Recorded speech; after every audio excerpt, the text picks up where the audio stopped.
Imagine waking up to a world that feels a little emptier, a world where someone you loved is no longer by your side. If you're a woman between ages 55 and 70, financially secure, rooted in the Christian faith, but open to exploring new paths of healing, you know that grief can feel both overwhelming and isolating. Maybe you've wondered, will I ever feel whole again? Is it possible to find hope and joy after such a loss? Welcome to Healing with the Rev podcast, where comfort, community, and inspiration meet. I'm Reverend Teresa Heipel. I am your host. I've walked this winding road myself. I've lost a spouse to death. I've searched for answers, for peace, and for ways to honor my faith while exploring new avenues of healing. Through years of personal experience, study, and heartfelt conversation, I discovered that healing doesn't have to mean forgetting. It can mean growing, connecting, and even thriving. Each week, we'll share real stories, practical tips, and uplifting interviews, all designed to help you navigate loss through grace and curiosity. Today, we're asking, how do you begin to rebuild your life when the world you knew has changed forever? And even more importantly, what if the next chapter could be more beautiful than you ever imagined? Stay with me because in this episode, we're going to uncover a simple shift that can change the way you see your journey and open a door to hope you might not expect. Let's walk this path together. Becoming the peace. Why resistance is stronger than protest. Today, I'm not here to convince you of anything. I am here to remind you of something you already know. We are not powerless. We are not broken, and we are not required to fight in order to change the world.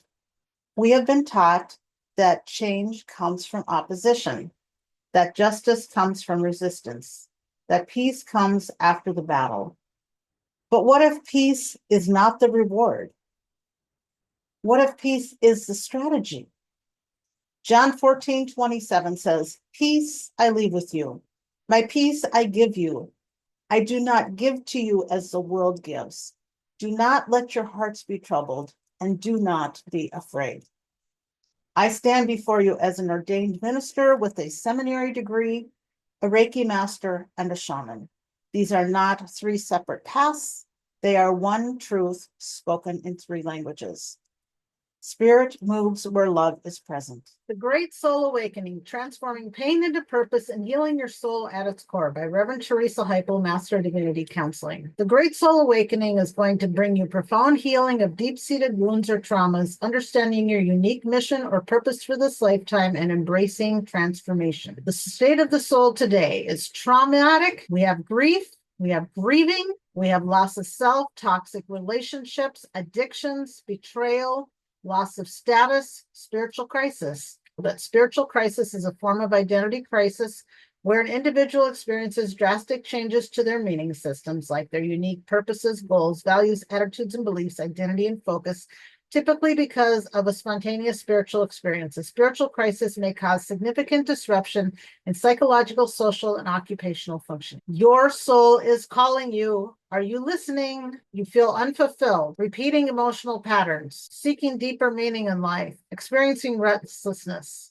These are signs that you are ready for a soul awakening. Consequences of ignoring your soul: anxiety, depression, chronic patterns, and disconnection from relationships. If you're experiencing any of that, you need the Great Soul Awakening. Awakening your soul brings peace, clarity, and transformation. To book your discovery call to see what's going on with your life so I can listen to you and see if it's possible that this program may help you, please scan the QR code and book your discovery call today. It's a 30-minute call. No need to purchase anything. This is not a sales call. It's me just listening to you to see what you need and if there's some way that I can be of service to you. Healing happens where coherence exists. Transformation occurs where fear is no longer in charge. We are only as strong as our weakest link. And the weakest link is never a person. It is fear. It is separation. It is the belief that fighting is the same as changing. Everything in creation moves by frequency. Thought has frequency. Emotion has frequency. Speech has frequency. Crowds have frequency. I'm going to explain vibrational frequency. For those of you familiar with this, consider this a review. For those of you new to this term, let's see what resonates with you.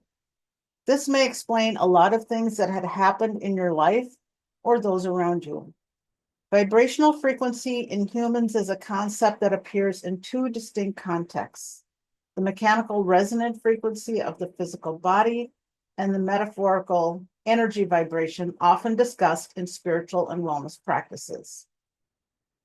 In physics, every object has a resonant frequency, the frequency at which it naturally vibrates when stimulated by an external force. Whole body resonance. Research indicates the human body's fundamental resonant frequency is approximately 5 hertz to 16 hertz, depending on posture, standing versus sitting. Organ-specific frequencies. Different body parts have their own resonant frequencies.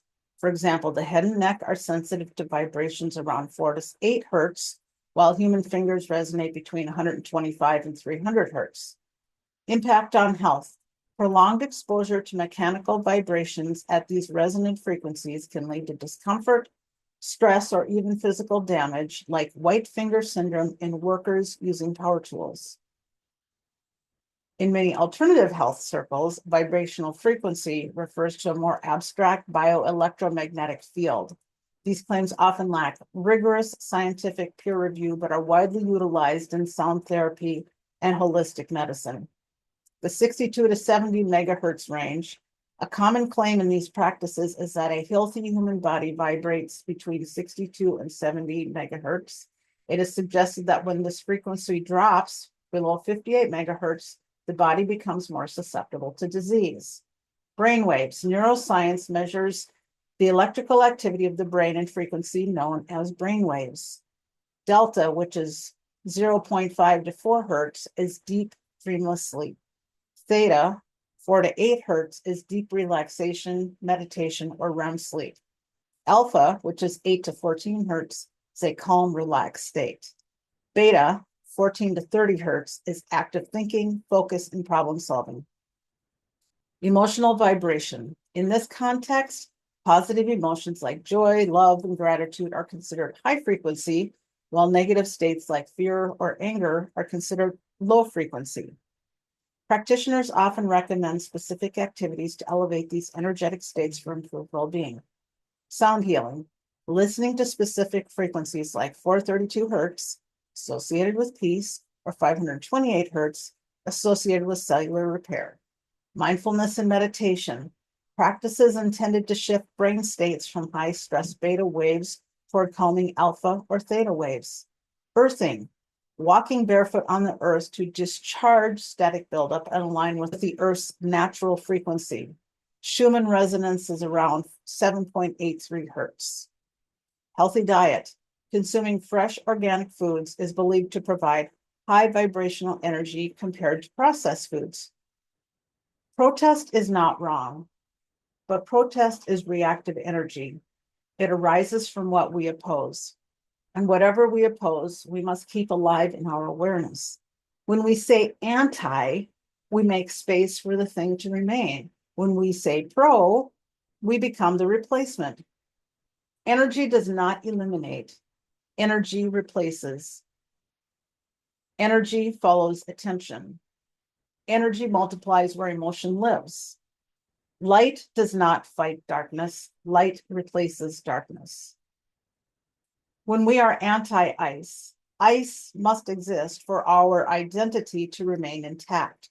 We define ourselves by what we resist. That keeps the system alive in the field. This is not judgment. This is energetic physics. Resistance creates friction. Friction creates heat. Heat creates more reaction. Peace dissolves. Peace absorbs. Peace transforms. We move from fear and resistance to peace by first honoring the body. Fear lives in the nervous system before it ever becomes the thought. If the body feels unsafe, the mind will search for reasons to stay on guard. Regulation is how we teach the body that it is okay to rest. Fear and resistance tighten us. Our breath shortens. Our shoulders rise. Our hearts race. Peace and tranquility begin when we gently reverse those signals. Slow breathing tells the brain, I am safe, softening the jaw, unclenching the hands, and lengthening the exhale tells the nervous system, the danger has passed. Regulation is not forcing calm. It is allowing calm to return. Spiritually, this is sacred work. God did not design us to live in constant survival. Scripture reminds us to be still and know. Stillness is not passive. It is active trust. It is choosing to let love take the lead instead of fear. Practically, this looks like slowing your breath to a steady rhythm, placing a hand on your heart or belly to anchor the body, speaking safely into yourself. I am here. I am safe. I am held. Grounding through nature, prayer, drumming, gentle movement, or Reiki. When the body is regulated, the soul can speak again. When the soul is heard, resistance softens. When resistance softens, peace naturally rises. Peace is not something we chase. Peace is something we allow when the body remembers it no longer has to fight. Being pro-peace is not passive. It is the most active spiritual force available. Peace is coherence. Peace is stability. Peace is nervous system regulation on a collective scale. When we gather in peace, systems of fear lose their fuel. Please breathe with me. Breathe in, hold, now gently release. Again, in, hold, release. Again, hold, release. Feel how fast coherence happens. Now imagine thousands of people doing this instead of chanting in rage. In shamanism, we say, what is healed in the field is healed in the form. In Reiki, we say, when energy is balanced, reality reorganizes. In Christianity, we say, when two or more gather in my name, I am there. This is not symbolic. This is vibrational. What coming together looks like. It looks like prayer circles, healing gatherings, meditation in public spaces, song instead of shouting, blessing instead of cursing, grounding instead of agitation. Today, we choose to stop feeding what we fear. We choose to become what we want to see, not louder, not angrier, but steadier, clearer, stronger in spirit. May peace become our protest. May love become our resistance. May coherence become our revolution. Please like, follow, and subscribe here, whatever platform you are using to watch this. Your follow and subscribe allows me to make better quality content for you. I'm going to bring in guests at times.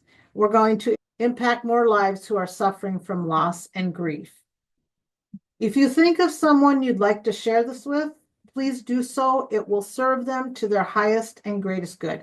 Thank you for being with me. I'm Reverend Teresa Heipel, Healing with the Rev, and we'll see you next time.